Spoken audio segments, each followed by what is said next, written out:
The new John Wick sequel is in theaters this weekend, and people are raving about it.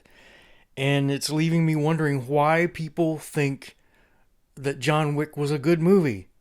I saw it and recorded a video review of it back in 2014. I had removed it from YouTube because it wasn't getting a lot of views and it wasn't contributing. And I certainly don't want to see the new John Wick 2. So instead, I've re-edited my review of the original film so you can see what I thought of it and why I thought it was so terrible. As you watch this, keep in mind that I recorded this almost 3 years ago, when the 2016 presidential election was still 2 years away. It starts with this John Wick character's wife dying. He goes to the hospital, he kisses her on the forehead as her EKG goes flat. These guys steal his car and kill his dog, and it turns out he's a retired assassin, and that was a big mistake. So see, his revenge quest doesn't begin until they steal his sweet car and kill his dog. So that's the value level of this movie. It was done. The whole setup was done with all the subtlety and all the art of a Friday the 13th movie. And the rest of the movie was basically like watching one of these GTA 5 gameplay videos on YouTube. And I don't know what kind of secret assassin he was supposed to be, because literally everybody knew his name. The concierge at the hotel, the bartender, everybody knew him on a first name basis. And he was supposed to have been retired for, I think, 5 years.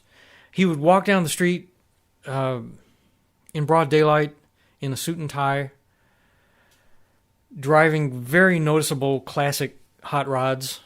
When he knew that the assassins were coming to get him, he got out his guns and put on a suit and tie in his own house and just waited. And then teams of them started coming in the doors and windows, and he just... there was a room full of guys with guns, and not one of them ever fired a shot at him. And then a cop came to the door. The lights were going. There was a knock on the door. And he was obviously the local country cop, because they knew each other. Even the cop knew the guy's name. I was like, "Hi, John. Got a complaint about noise." And then the cop looks in the door and he sees dead guys all over the floor. And he says, "Well, I'll leave you to it." That was the only cop in the movie. It was the only time any law enforcement or authorities appeared in the movie at all. His dead wife, for a time, was the only woman in the movie. The only. And then the second woman that showed up, who was the only other woman in the movie, was another assassin.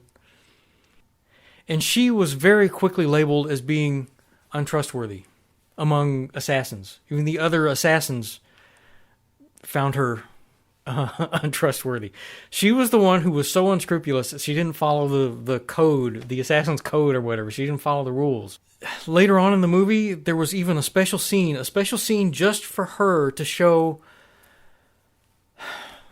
the other assassins executing her for not following the rules. The only woman in the movie was executed for not following the rules, and they were all assassins.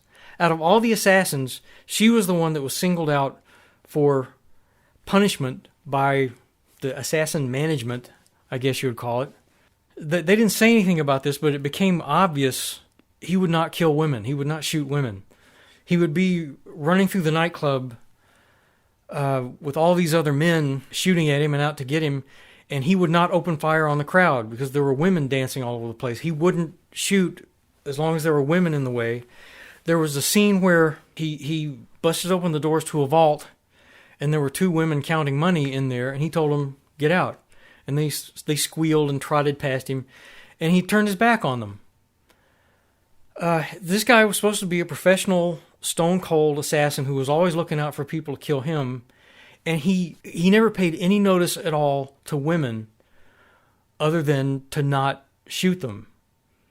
Because obviously women are inconsequential and not dangerous. when he got into a fight with this one female assassin, she was working him over because, well, number one, he was injured, but number two, he wouldn't fight her. And he finally got her turned around and everything, and he pulled back his fist, but he wouldn't punch her in the face. He would not punch her in the face. He stopped. This is so crazy. I've never seen anything like this. He stopped. He pulled a sheet off the bed. He wrapped a sheet around her head and then punched her in the face. The filmmakers, they made this film about men killing each other left and right, blood everywhere, bullets, knives all over the place, snapping each other's necks. And then he wouldn't film a man punching a woman in the face. But he would do it if her face was covered, so you couldn't see her face. It was the craziest thing. I've never seen anything like that. So he's got her knocked out, and he runs into another assassin in the hallway in the hotel. And he says to the guy, "You want to make a gold coin? Here, take care of this girl." He turns her over to some other guy. He won't shoot her in the head. He has her down. He has a gun. He won't shoot her in the head like he's shot every other assassin in the head without hesitation. I've never seen anything like this. And speaking of gold coins, it really was a video game. Every time these assassins would complete a job, or every time they would call the cleaner to come pick up a body, they would exchange a gold coin. They would say, "Kill a guy, bing, get a gold coin." That can't be coincidental. That had to have been thought out and intentional. And of course, he basically had superpowers. He could take bullets and stab wounds left and right, and never die. And yet he would fire off a couple of bullets, and every man in the room would fall down dead instantly. I didn't find it enjoyable, even in a silly kind of way. The last time I remember seeing one of these revenge movies, I think, was the first Taken movie, the first Liam Neeson Taken film. And I remember liking that one because it was about justice. It was about accomplishing a certain thing, getting something done. He was a good guy. Well, he was an assassin, but he was a government assassin. This movie, the Keanu Reeves character, John Wick, I guess that's the name of the movie, there was nothing sympathetic about him. He's a murderer. He was a professional murderer. He was an assassin. I didn't care about him. I don't care what happens to him. I don't care if he gets revenge for his dead puppy. I don't care about his car. I don't care. He's a murderer. People who become assassins are bad people. But here's the thing. It just made me sad because it made me think that this is what real life is going to be like. Really, from now on. Everybody has guns. Everybody's looking for a fight. Everybody's looking to kill somebody. There's no law enforcement to be found anywhere. I got home and I turned on the computer, and the first thing I saw was Donna Barr, the cartoonist, on Facebook posted that a friend of hers asked her if she'd heard about the shooting, and she had to ask him which one. That's what it is. Every day will be a playthrough of GTA 5. That will be our lives. And as long as we're only seeing it happen to other people on TV, it won't be real to us.